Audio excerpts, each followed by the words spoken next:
প্রথম দেখায় ভুতুড়ে বাড়ি মনে হলো এটি মূলত কুমিল্লা বিসিক শিল্পনগরীর একটি কারখানা।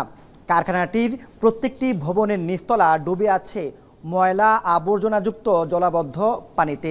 একসময় এই কারখানায় তৈরি হতো রিক্সা বাইসাইকেলের বিভিন্ন যন্ত্রাংশ, কিন্তু এখন এটি পরিণত হয়েছে অপরাধীদের নিরাপদ আস্তানায়।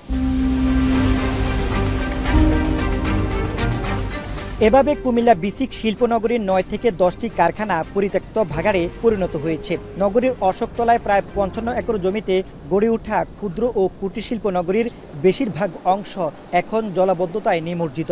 অপর্যাপ্ত ড্রেনেজ ব্যবস্থা, খানাখন্দে ভরা রাস্তাঘাটের কারণে পণ্য পরিবহন, উৎপাদন ও বিপণন সংকটে মুখ ফিরিয়ে নিচ্ছেন অনেক উদ্যোক্তা। ফলে ১৫০ প্লটের এই শিল্পনগরীতে বাড়ছে পরিত্যক্ত কারখানার সংখ্যা।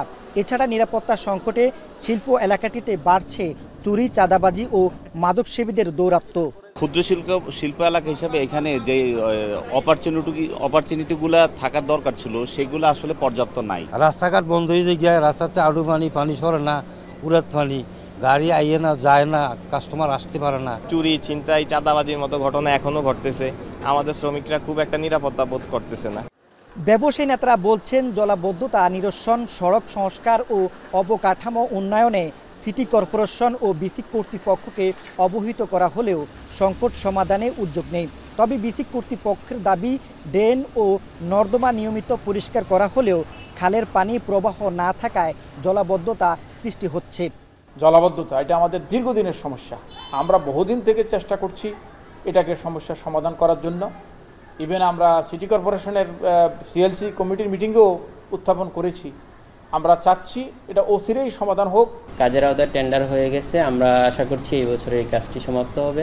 তো আশা করছি এই অর্থ বছরের পরে আমরা একটা জলাবদ্ধতা মুক্ত বিসিক দেখতে পাবো। যেই কাজগুলো পাইপলাইনে আছে সেই কাজগুলো যদি হয়ে যায়। তবে সিটি কর্পোরেশন কর্তৃপক্ষ বলছে, জাইকার অর্থায়নে চলতি অর্থ বছরের মধ্যেই ড্রেন নির্মাণের পরিকল্পনা রয়েছে। ইউডিসিজিপি জাইকা অর্থায়নে বড় একটা ড্রেন হবে। ওই ড্রেনটা যদি আমরা বড় পরিসরে করতে পারি, তখন এটা পরিকল্পনাতে আছে, তখন সবগুলা পানি, বিশেষ করে খাদ্য গুদাম, বিসিক শিল্পনগরী, তারপর ওখানে গোবিন্দপুর এলাকা, অশোকতলা এলাকা, সব পানি ওখানে ওই ড্রেনটাতে পড়বে। ড্রেন থেকে সোজা দক্ষিণ দিকে চলে যাবে। ১৯৬০ সালে প্রতিষ্ঠার পর থেকে কুমিল্লা বিসিক শিল্পনগরী ধুঁকছে অবকাঠামো সংকট সহ নানা সমস্যায়।